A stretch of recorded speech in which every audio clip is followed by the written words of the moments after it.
읽겠습니다. 그 후 여호와의 말씀이 환상 가운데 아브라함에게 임했습니다.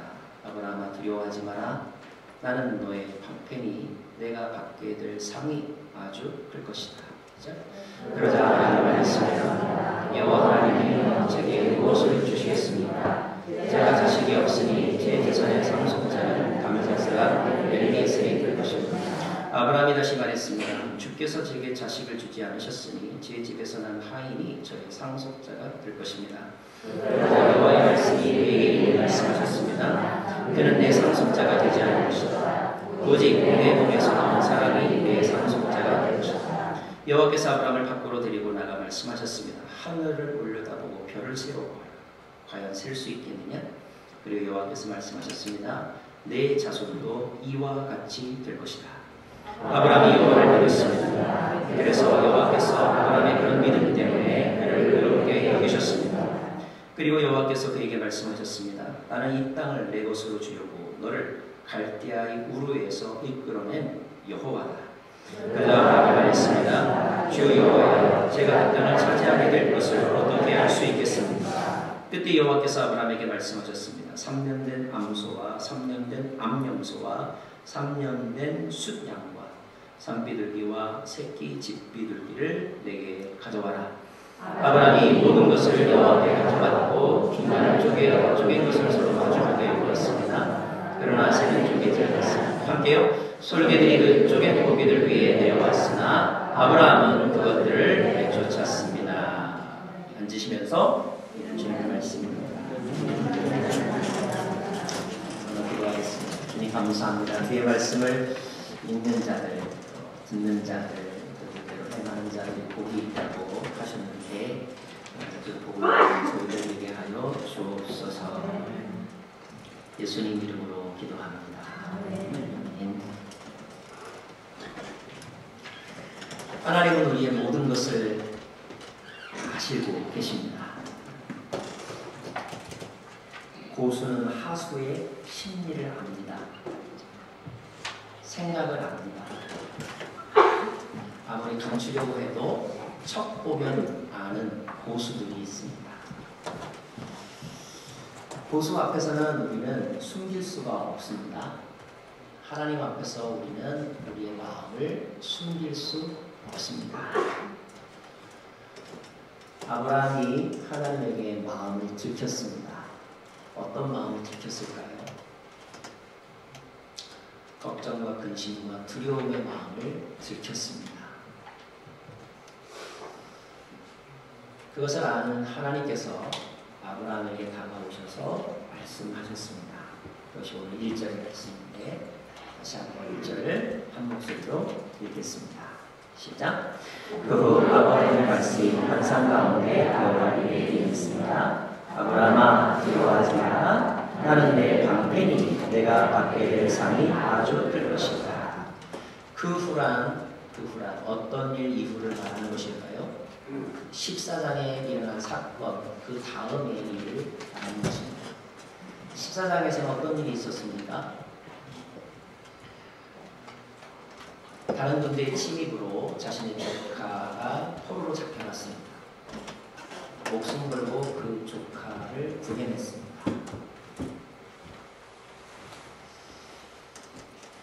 아브라함의 용기와 가족에 대한 사랑이 돋보이는 장면입니다. 구출 작전은 성공했습니다. 아브라함의 유능함이 돋보이는 장면입니다. 승리하고 돌아온 아브라함은 교만하지 않았습니다. 멜기세덱이라고 하는 제사장을 만났을 때 그에게 10분의 1을 드리면서 모든 것이 하나님의 은혜라고 고백했습니다.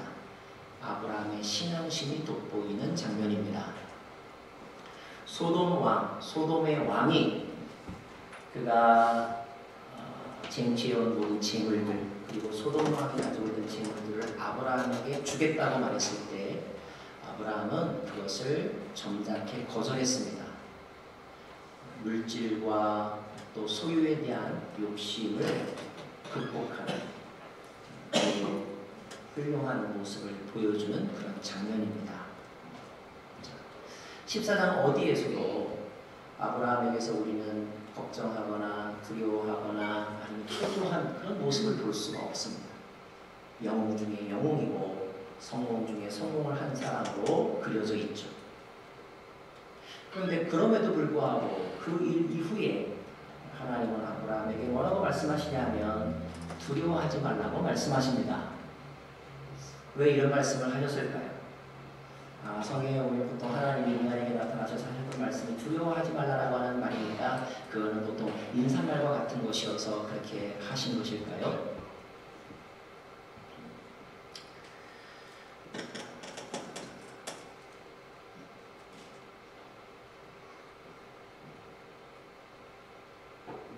어떤 프로젝트를 이루고 나서 얻을 수 있는 성공, 명예를 얻음으로 누릴 수 있는 기쁨, 재물이 넉넉할 때 가질 수 있는 풍요함. 그런데 이런 성공과 이런 풍요함과 그리고 이런 어떤 자기 신앙으로도 완전하게 사라지지 않는 인간 안에 있는 근원적인 어떤 아픔, 근원적인 두려움이 있다는 것을 오늘 말씀은 보여주고 있습니다. 사람들이 보기에는 그만하면 됐습니다. 얼핏 보기에는 아무런 문제가 없어 보입니다. 사람들 앞에서는 문제가 없어 보이는데 혼자 있으면 숨길 수 없는 고통, 아쉬움, 두려움. 어느 자리에 다 그럴 듯이 앉아있지만 그리고 아빠로서의 나, 어떤 책임자로서의 나, 사회적 어떤 신분으로서의 나를 평가할 때는 큰 문제가 없어 보이지만 모든 명칭과 껍데기를 다 벗어버리고 철저하게 한 사람으로서의 그 인간을 보았을 때 숨길 수 없는, 부정할 수 없는 마음의 고민, 두려움, 불안이 있다는 것입니다. 어찌 보면 인간은 다른 사람에게 어떻게 비추어질까에 신경을 쓰면서 그들에게 업신여김 당하지 않기 위해서라도 또는 그들의 기대를 충족시키기 위해서라도 과도하게 힘을 쓰며 몸부림치면서 그 기대 조건을 채우면서 살아가고 있는 것 같습니다. 그리고 어느 정도 그것을 이룬 사람들에 대하여 우리는 성공했다라고 말하고 위대하다고 말을 하죠. 그러나 겉으로 보여지는 모습이 성공이고 위대하다고 해서 그 사람 개인의 내면의 세계도 성공이고 위대하다고 말할 수 있는가? 그렇지 않다는 것입니다. 하나님이 주목하는 것은 바로 그것입니다. 하나님이 저와 여러분을 읽어보면서 하나님은 네가 사람들에게 어떤 칭찬을 받고 있고 네가 어떤 계층 그리고 어떤 직위에 올랐고 이것으로 우리의 모든 것을 평가하고 됐다라고 말씀하는 분이 아니라는 거예요. 하나님은 우리가 홀로 있을 때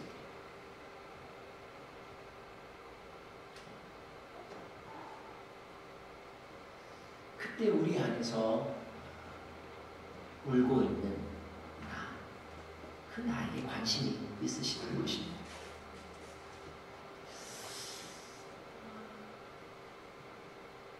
이런 질문을 할 수가 있죠. 이것도 가지고 저것도 가지고 어느 정도 먹고 살만하고 갖추고 갖추었는데 왜 그럼에도 불구하고 인간은 본질적으로 불안한가? 왜 갈망하는 존재인가? 왜 그럴까요, 여러분?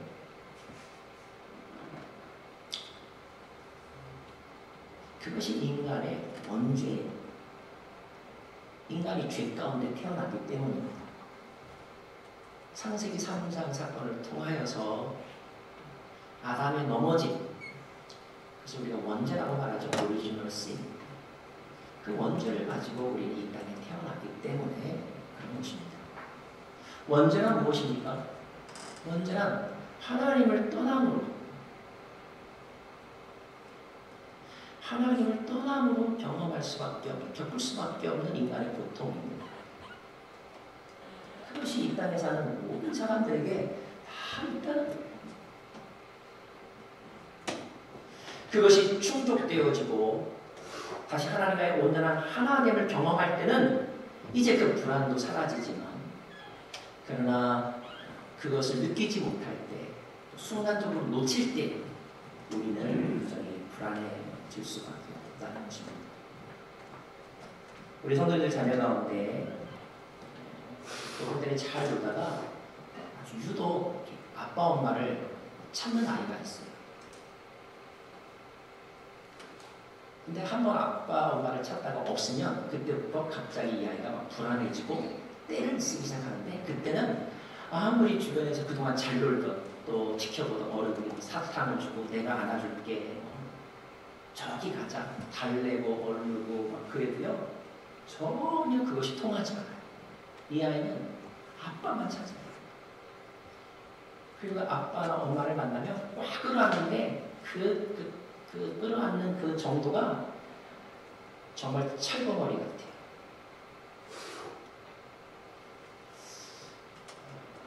정도의 차이가 있을 뿐 모든 인간은 그런 불안이 있거든요.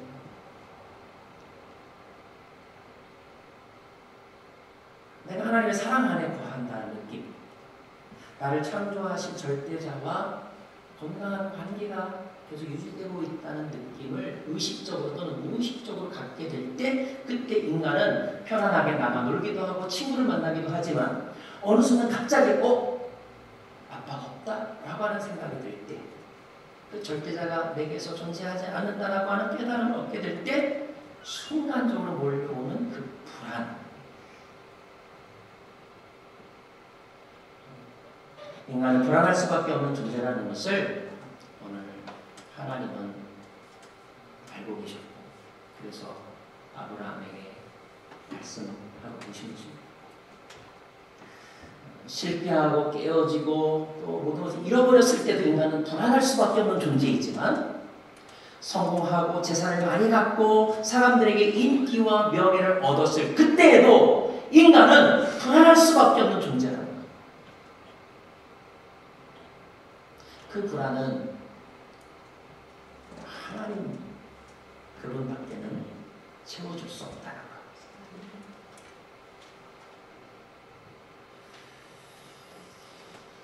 자, 사람이 불안하면 어떻게 될까요? 마음에 평안이 없으면 얼굴에 벌써 이렇게 드러나잖아요. 표정이 붓고, 사람들에게 대한 말투도 다르고, 자기에게 어떤 스트레스가 와도 그 스트레스를 감당할 수 있는 능력이 부족하고, 이른바 회복 탄력성이 없어지고, 판단 능력이 사라지고, 그래서 본인도 그리고 그 주변에 있는 사람도 함께 계속 그 악순환, 불안의 악순환을 경험할 수밖에 없는 것이죠. 자, 오늘 하나님께서 아브라함에게 하신 말씀이 단지 인사치레가 아니라 오늘 이 순간에 저와 여러분의 내면의 세계를 꿰뚫어 보시는 그분께서 주시는 위로와 또 초청의 말씀도 들려지기를 원합니다. 하나님이 말씀하십니다. 두려워하지 말라. 다른 말로 하면 걱정하지 말라, 염려하지 말라, 고민하지 말라, 초조해하지 말라. 그 말씀이 여러분의 내면의 세계 속에 이루어지기를 바랍니다. 그리고 하나님께서 말씀하십니다. 그 다음 말씀이 뭐라고 되냐면, 나는 너의 방편이 내가 받게 될 상이 아주 클 것이다.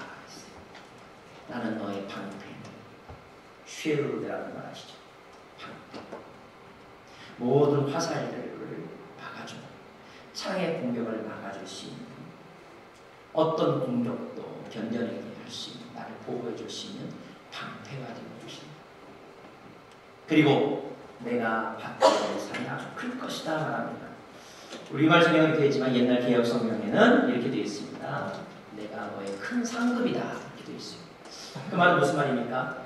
어떤 상을 내가 너에게 주는 것이 아니라 나 자체가 너에게 상이 될 것이다, 이런 말씀입니다. 이 말을 들을 때 아브라함은 아마도 이제까지 사람들이 주었던 칭찬보다 기분이 좋았을 것 같고, 사람들이 주었던 어떤 상보다 더 흥분되었을 것 같고 사람들이 쳐주는 박수보다 하나님이 쳐주는 박수였기에 더 행복했을 것 같습니다.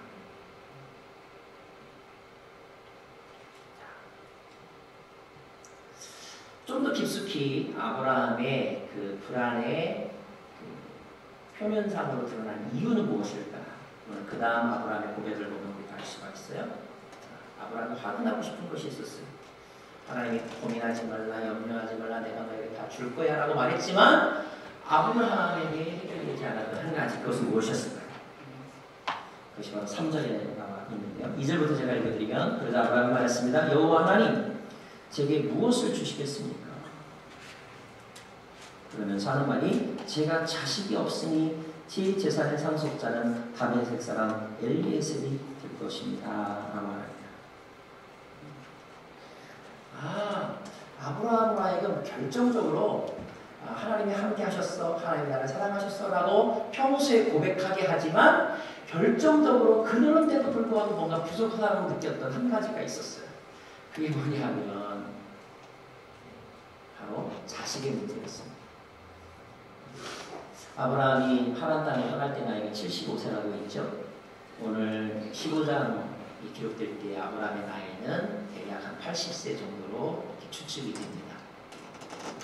80평생의 소원이에요.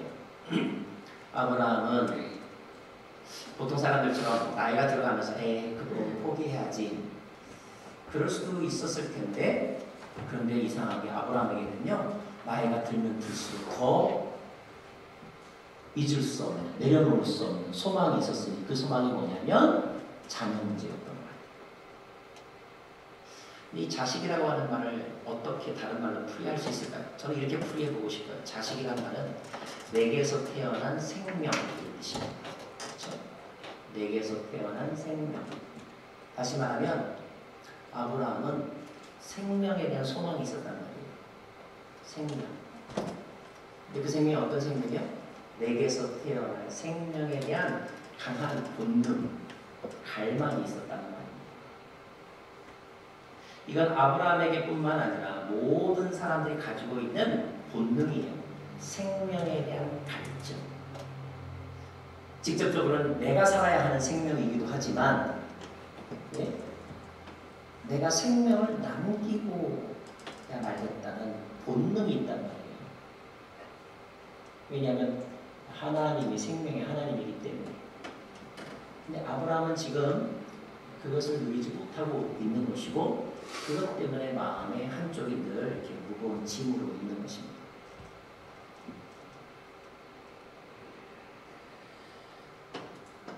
재산이 많으면 잊어버릴 줄 알았어요. 그런데 안 잊혀졌어요.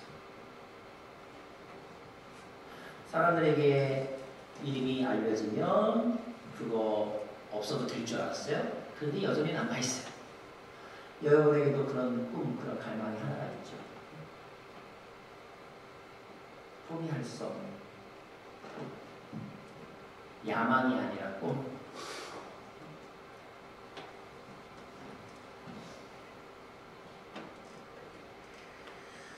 결국 그것이 안 된다는 것을 알았던 아브라함은 뭐라고 말하냐면 이렇게 말합니다. 이제 내게 태어난 생명에게 내가 모든 것을 물려주어야만 하는데 그것이 불가능하기 때문에 이제는 내 재산의 상속자, 내 삶의 상속자는 다메섹 사람 엘리에셀이 될 것입니다. 이 엘리에셀은 아브라함의 그 집안 식솔 가운데 종입니다. 그 종에게 그걸 줄 수밖에 없게 되었다, 이런 말입니다.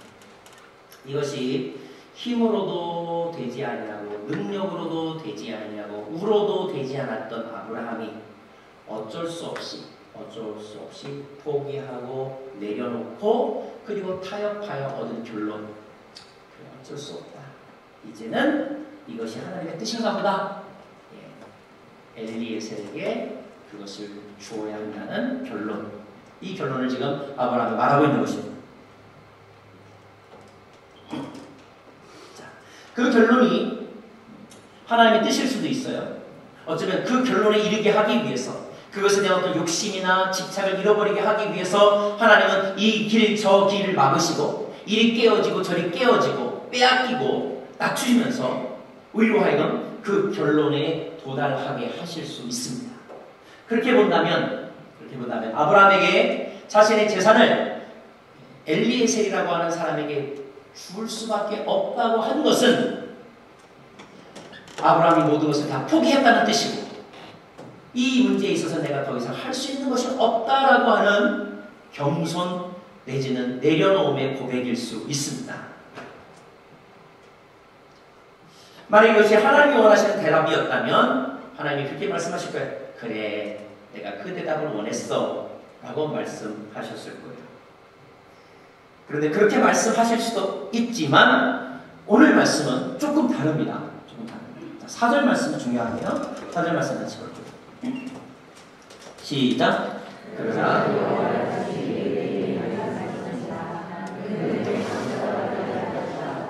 오직 내 몸에서 나온 사람이 내 상속자가 될 것이다. 무슨 말입니까? 하나님의 말씀이 이것입니다. 아니야, 이런 말입니다. 아니야. 그건 내 생각이 아니야. 그건 나의 최종적인 결정이 아니야.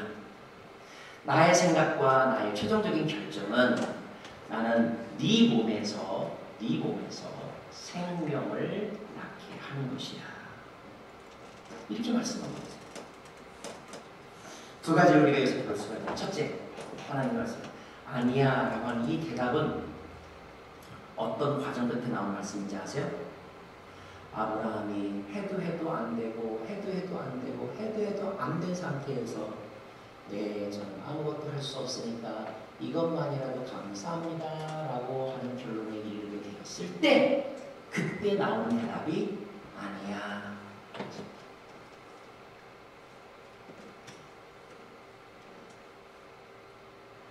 벼랑 끝에 서 있는 어떤 사람 상상해 보십시오. 자신이 스스로 원해서 뛰어내릴 수도 있습니다. 인생을 포기하고. 아니면 다른 사람에게 떠밀려서 천길 남떨어져서 떨어질 수도 있습니다. 그런데 떨어지기 전에는 전혀 들을 수 없는 대답. 떨어져야만 들을 수 있는 대답이 있다는 거예요. 그게 뭔지 아세요? 아니야.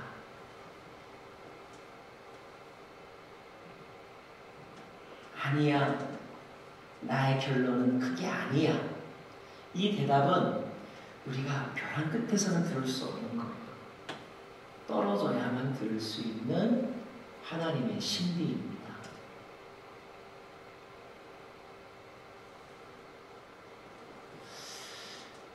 하나님은 이렇게 말씀하고 계신 것이죠. 그것은 너의 생각일 뿐 나의 생각은 아니야. 너는 거기서 포기했을지 모르지만 나는 포기하지 않아. 너의 약함은 거기까지이지만 이제부터는 내가 나의 강함을 보여줄게. 네가 가지고 있는 계획은, 내가 너에게 가지고 있는 계획은 너가 가지고 있는 것보다 훨씬 더 크고, 내가 너에게 줄 수 있는 복은 네가 상상할 수 있는 것보다 훨씬 더 크단다. 나는 그것을 할 수 있단다. 너는 아니야. 내가 할 수 있다고 하나님 말씀하고 계십니다. 오늘 이 음성을 듣는 자에게 복이 있습니다.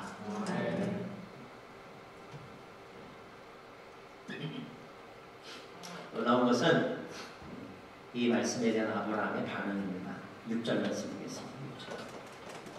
그리고 나서 이제 하나님께서 그 아브라함을 밖으로 데려가셔서 어떻게 시청각 교육을 시키시냐면 5절 보니까 하늘을 올려다보고 별을 세워보아라. 너의 자손도 이와 같이 될 것이다. 저는 이 장면을 묵상하는데 가슴이 떨리는 거 있죠. 하나님이 밖으로 가서 하늘을 바라보게 하시고 물별들을 바라보게 하십니다. 수많은 별들이 있어요. 이전까지는 저 별과 나는 상관이 없다고 생각했어요. 그냥 별이 빛나서 아름다울 뿐이고 오히려 그 별의 아름다움 때문에 나는 더 초라해 보일 수도 있어요. 멋진 유원지에 가서 사람들이 잘 꾸며진 어떤 리조트 시설과 그리고 아름다운 자연 환경에 노는 모습을 보면서 같이 그것을 즐길 수 있는 사람도 있지만요, 오히려 그런 모습을 보면 오히려 더 내가 더 초라해서 그곳을 떠나고 싶은 사람도 있잖아요. 그것이 내 거라고 생각하는 사람은 그것이 즐겁지만 그 순간이 즐겁지만 그것이 내 거가 아니고 나는 그저 부러워밖에 할 수 없는 존재라는 생각이 들면 남들의 행복은 더 큰 나의 불행이라고 여겨질 수 있잖아요. 하나님께서 수많은 별들을 보여주면서 이제까지는 별과 나의 인생이 큰 어떤 관계가 없다고 생각했는데 하나님은 말씀하시기를 저 하늘의 별과 같이 내가 너의 가정을 너의 자손을 번성케 하겠다고 말씀하시니 이때 이 말을 듣는 아브라함의 마음 가운데 어떤 감정이 생기겠느냐 하는 거예요. 자, 6절 말씀 같이 읽겠습니다. 시작. 아브라함이 여호와를 믿었습니다. 한 번 더요. 아브라함이 여호와를 믿었습니다. 한 번 더요. 아브라함이 여호와를 믿었습니다. 일단은 이렇게 해볼까요? 다시 말을 바꿔서 이렇게 고백합시다. 내가 여호와를 믿었습니다. 내가 여호와를 믿었습니다. 그렇게 성경 여러분의 성경에 기록되어지길 바랍니다. 아브라함이 여호와를 믿었습니다. 아브라함이 여호와를 믿었다라고 하는 말은 내가 너의 방패가 되어주겠다고 하는 안전에 대한 약속을 믿었다는 뜻입니다. 수많은 자손을 주겠다고 하는 하나님의 말을 믿었다는 뜻입니다. 그러나 더 나아가서 오늘 성경은 아브라함이 하나님의 말씀을 믿었다라고 되어 있지 않고 아브라함이 하나님 여호와를 믿었다라고 되어 있습니다. 여러분, 여호와를 믿은 것과 여호와의 말씀을 믿은 것은 어떤 차이가 있을까요? 자, 예를 들어서 여러분 너무 급박한 상황이어가지고 사람들이 많은 속에서 둘이 서로 미처 어떻게 하자는 약속도 못하고 헤어졌다고 칩시다. 엄마와 자식이 떨어졌어요. 또는 사랑하는 연인이 서로 떨어졌어요. 우리 어디서 만나 이 말조차 할 수 없는 너무나 급박한 상황이 되면서 그렇게 아무 말도 못하고 헤어졌습니다. 어떤 약속을 했다면 그 약속을 믿고 그 약속의 장소로 나가서 기다리면 되는 거죠. 그러면 그 사람은 그 사람의 약속을 믿은 것입니다. 그런데 그 약속조차 할 수 없는 상황이 되면 헤어진 두 사람은 어떻게 움직여야 합니까? 무엇을 근거로 움직여야 합니까? 그때는 그 사람에 대한 믿음 이것밖에 없는 거예요. 비록 우리가 세세하게 계획을 나누거나 아니면 어떤 약속과 다짐을 하진 않았지만 나는 그를 믿어. 아마 이런 상황에서 그냥 그 아이는 이렇게 했을 거야 라고 하는 철저한 신뢰가 없으면 결코 두 사람을 만날 수 없는 거죠. 하나님의 말씀을 믿는다는 것과 하나님을 믿는다는 것의 차이는 바로 이것입니다. 하나님의 말씀을 믿는 사람도 위대하지만요, 하나님을 믿는 사람은요 무엇을 견디어낼 수 있는지 아세요? 하나님의 침묵을 견뎌낼 수 있습니다. 하나님의 침묵을 견뎌낼 수 있는 사람은 하나님에 대한 믿음이 있는 사람만이 가능합니다.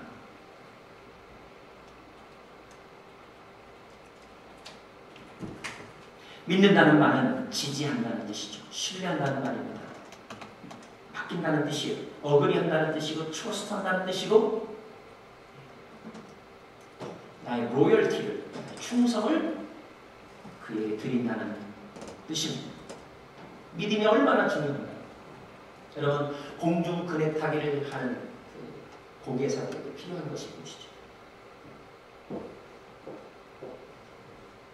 나이아가라 폭포에 크다란 외줄을 놓고 아무런 보호장치 없이 그 줄타기를 하는 사람에게 필요한 것입니다.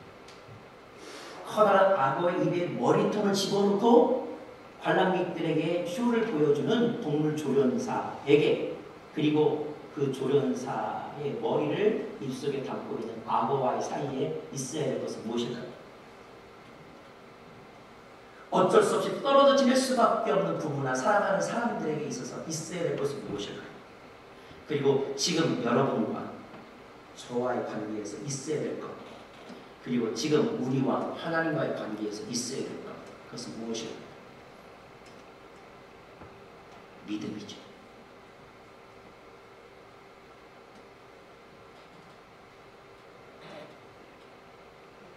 믿음이 모든 것의 시작이고 믿음이 모든 것의 마지막이죠. 성경은 믿음으로 하지 않는 것은 죄라고까지 말하고 있죠. 아브라함이 여호와를 믿었다. 기록되어 있습니다. 믿음은 바라는 것들의 실상에 보지 못한 것들의 증거라고 했습니다. 지금 당장 펼쳐서 있지는 않았지만, 손에 쥐어지지 않았지만 아브라함은 여호와를 믿었다고 했어요. 오늘 저와 여러분 하나님을 믿기를 원하고 서로를 믿어주는 존재가 되기를 바랍니다.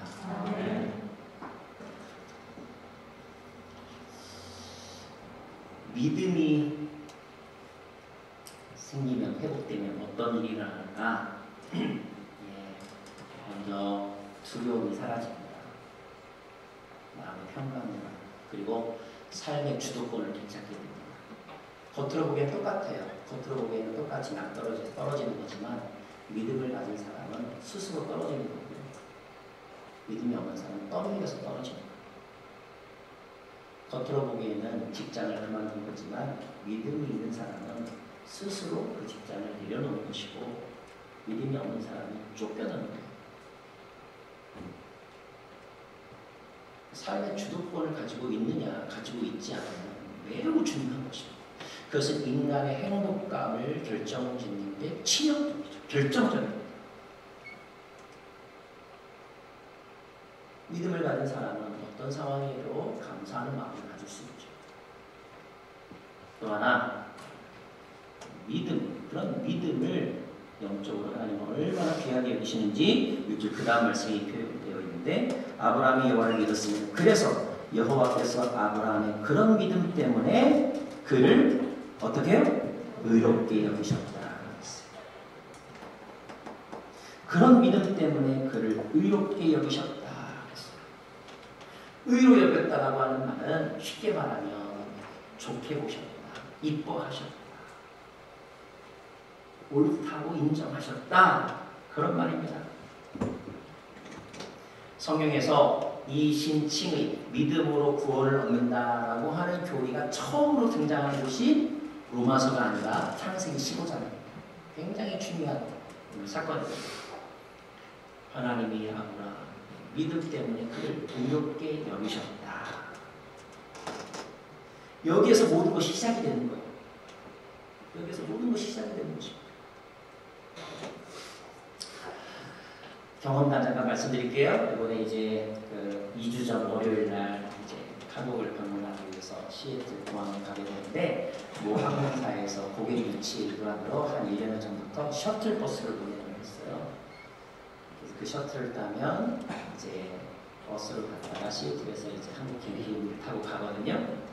그날따라 여기서 가는 포트랜드 고급 방문자가 많아서 모두 12명이나 되었어요. 차를 2대에 나눠 타고 가게 되면 보통 한 3시간 정도 걸리잖아요. 비행기가 출발하는 시간은 2시간을 공항에 도착해야 되니까 12시까지 도착하는 것이 목표. 그래서 9시 전에 보통 출발을 합니다. 9시 전에 이제 셔틀을 타고 이제 출발을 했어요. 시내를 지나서 이제 콜롬비아 강을 건너서 이제 5번 고속도로 하이웨이에 이제 들어섰습니다. 엑시 넘버가 있잖아요. 1, 2, 3, 4 쭉 가잖아요. 근데 5번 그 도로를 들어서면서부터 차가 속도가 느려지고 앞이 차량이 너무 많아 보이는 거예요. 그래서 월요일 아침이라 그런가 보다, 출퇴근 시간이라 그런가 보다, 그렇게 생각을 했는데, 또 기사분도 그렇게 생각을 했는데, 이 지체가 생각보다 평소보다 이게 더 심한 거예요. 그래서 1마일을 가는데 30분 걸렸어요. 1마일 가는데. 들뜬 마음으로 오래간만에 고국을 방문하겠다라고 하는 마음으로 기분 좋게 떠났던 그 안에 찬 사람들, 선물을 바리바리 싸가지고 가는 사람들, 얼마나 기분이 좋은 상태에서 떠났겠어요.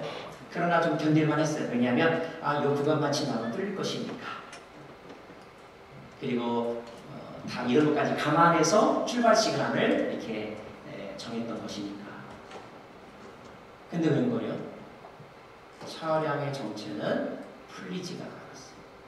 요즘 인터넷이 발달하죠? 서치를 했어요. 그랬더니 엑신 넘버 16번쯤에서 교통사고가 났어요. 우리가 지금 가는 곳은 엑신 넘버 아직 10번도 안 가는데.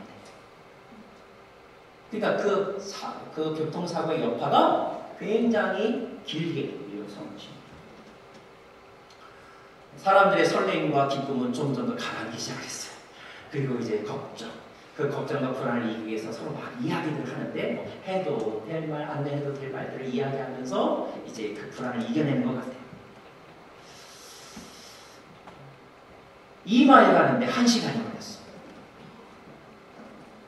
운전기사가 여행사에 또 항공사에 전화를 했습니다. 사람이 이런 일이 있으니까 혹시 우리가 늦을지도 모른다. 그랬더니 저쪽에서 얘기하기를 아무리 늦어도 1시까지만 올 수 있겠네요. 1시까지 올 수 있겠네요. 그런데 왜 뭐 이렇게 실시간 앱으로 측정을 해보니까 우리의 도착이 1시 반이 넘어야 될 것 같더라고요. 이제 심각함은 이제 불평과 분노로 슬슬 바뀌기 시작했어요. 그리고 어떤 사람이 이렇게 말했어요. 우리가 12명이나 되니까 우리가 도착하지 않으면 비행기가 안 떠날 거야. 비행기를 붙잡아 줄까? 그게 가능할까? 불가능할까? 이런 이야기. 그리고 우회도를 찾기 시작했습니다. 빨리 여기서 나가가지고 국도로 가다가 다시 들어가면 어떨까? 근데 국도로 가다가 아이디어도 있었지만 선뜻 엑싯을 못하는 거예요. 왜냐하면 그것이 꼭 뚫린다는 보장이 없으니까. 그래서 국로는 분열되기 시작했습니다. 나가도 된다, 나가지 말아야 된다. 천천히라도 그냥 이대로 가자. 이러다가 한번 뚫리면 확 갈 수 있다.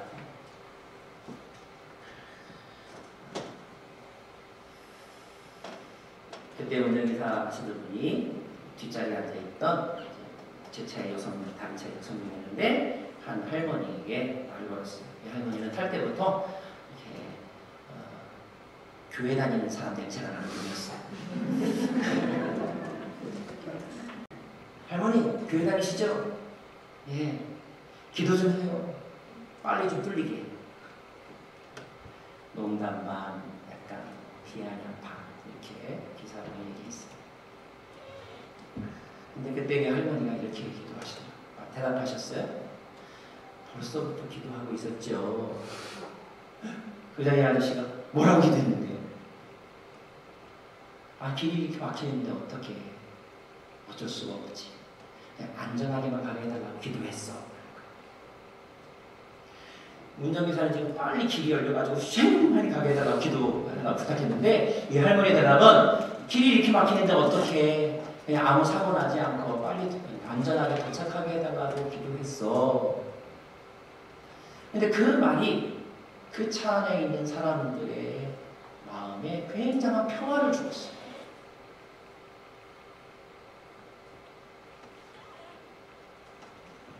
다급해지는 사람들 마음의 평화를 잃어버립니다. 그리고 내 문제가 해결되어야만 한다는 것에 포커싱합니다. 그래서 다른 사람이 빨리 가고 저기 가고는 중요하지 않아요. 내가 빨리 뛰어들기를 해서라도 빨리 그 목적지에 도착하는 것만 생각하는데 이 할머니는 그렇게 말하지 않아요.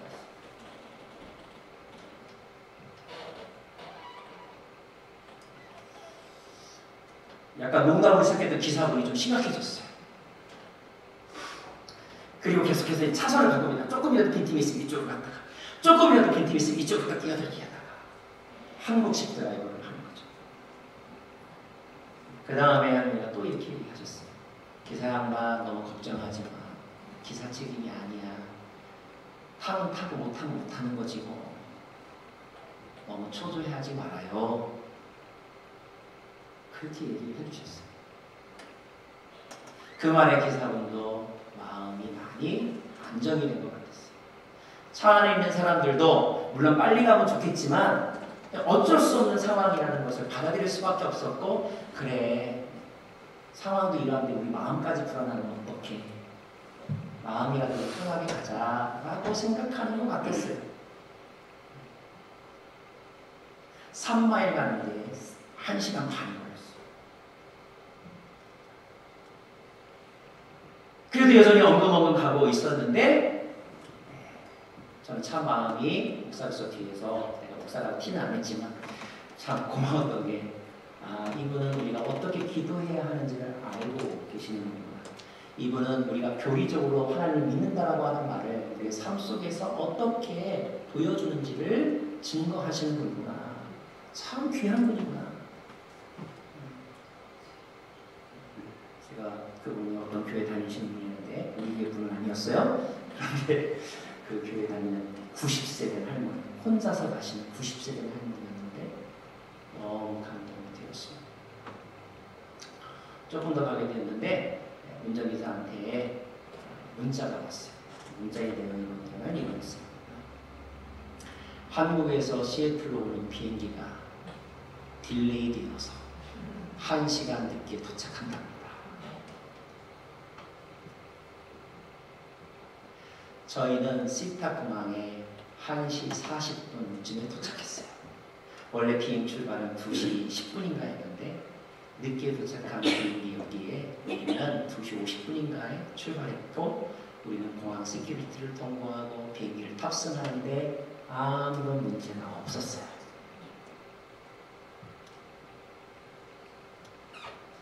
아무런 문제 없이 귀국하는 비행기를 탔다는 사실도 감사한 일이지만 제가 너무너무 감사하고 감동받았던 것은 그 길이 막히고 불안하고 앞을 내다볼 수 없는 상황에서도 내가 원하는 것을 이루어 주십시오라고 기도하지 않고 이 상황을 견딜 수 있는 마음을 달라고 기도하는 그것이 나는 믿음이라고 생각합니다. 사랑하는 여러분,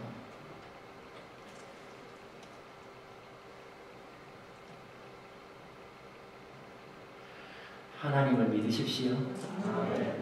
예수님을 믿으십시오.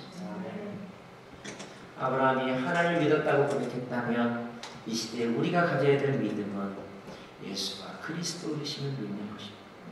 예수 안에 생명이 있고 예수 안에 살 길이 있음을 믿는 것이고 이 믿음이 교리적으로가 아니라 설교 시간을 들을 때만이 아니라 치열한 삶의 전쟁터 속에서 내가 소망하고 그리고 집착하는 그것을 갖지 못한 그때에도 하나님을 믿는 것, 그것을 하나님은 의로 여기신다는 것입니다.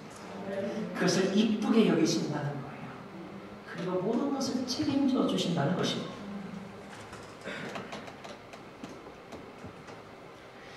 이어서 하나님은 아브라함에게 말씀하시는 내가 왜 너를 갈대아 우르에서 이끌어냈는지 아니? 7절 내용이에요. 뭐라고 말씀하시냐면 나는 이 땅을 내 것으로 주려고 너를 그 우르에서 꺼집어낸다. 이 땅이 어디입니까? 이 땅이 어디예요? 지금 아브라함이 서 있는 그 땅이겠죠. 여러분에게 이 땅은 어디인가요? 포틀랜드가 여러분의 이 땅인가요? 여러분의 지금의 어떤 재산의 상태나 여러분의 어떤 삶의 성취의 단계가 바로 이 땅인가요? 그 땅에 머무르게 하려고 여러분을 우르에서 꺼집어내었나요? 우르가 의미하는 것은 무엇일까요? 우르는 하나님 없는 삶, 하나님인 줄 알았지만 결국 내가 만든 우상으로 살았던 땅, 그 땅에서 벗어나 나를 믿는 것이 아니라 나의 능력으로가 아니라 전적으로 하나님을 의지하여 하나님을 신뢰하고 모든 불안과 염려를 이겨내고 하나님이 주시는 하나님 나라의 복을 누리면서 사는 땅, 그 땅이 바로 아브라함이 서 있는 이곳인 것이죠. 하나님은 저와 여러분에게도 그 땅을 경험하기를 원하시는 것입니다. 아브라함이 그 땅에 대한 확증을 요구합니다. 8절 내용에 그랬더니 하나님께서 뭐라고 말씀하시냐면 짐승을 잡아라. 짐승을 잡아다가 어떤 세레모니를 하는데 그 세레모니는 뭐냐면 3년 된 암소, 3년 된 암염소, 3년 된 순양을 잡아다가 그 짐승의 배를 갈라서 쫙 쪼개 놓았다는 거예요. 쫙 쪼개 놓았다는 것입니다. 왜 짐승의 배를 쪼개 놓았을까요? 이것은 이런 말입니다. 이 약속을, 이 언약을 어겼을 때는 이 짐승과 같이 우리는 죽는 것입니다. 죽기를 맹세하는 것. 죽기로 맹세하고 한 약속이라는 뜻입니다. 사실 이 행위는 하나님의 입장에서 보면 굉장히 기분 나쁜 것일 수도 있어요. 만약에 여러분들이 다음 달 수업료 아빠가 보내줄게. 그랬더니 딸이 아빠 각서를 쓰세요. 아빠 맹세하세요. 이렇게 한다면 이게 얼마나 기분 나쁜 게 준다면 주는 줄 알고 예 감사합니다 받을 일이지.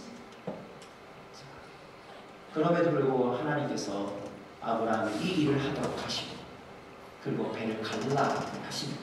무슨 말입니까? 아브라함의 수준에 맞추어서 아브라함을 믿음의 세계로 초대하신 거예요. 그래, 내가 이 약속을 하는데 내가 너에게 자손을 하늘의 별과 주지 않는다면 내가 죽음으로써 이 일을 이기겠다.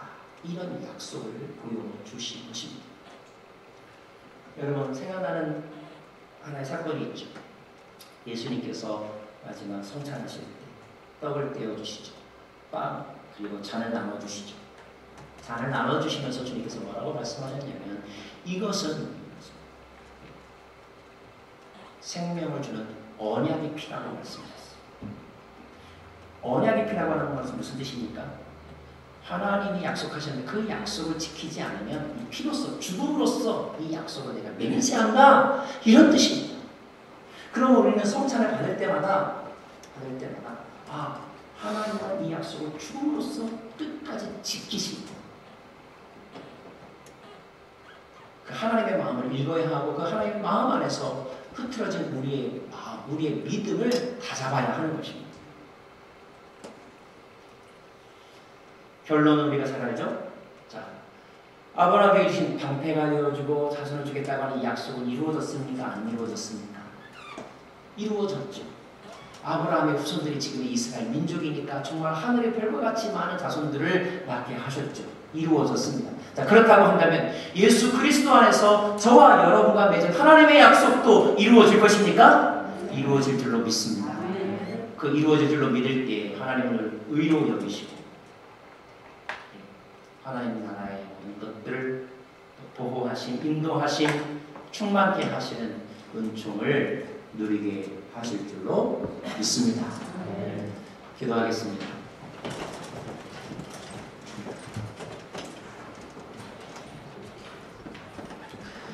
하나님 감사합니다.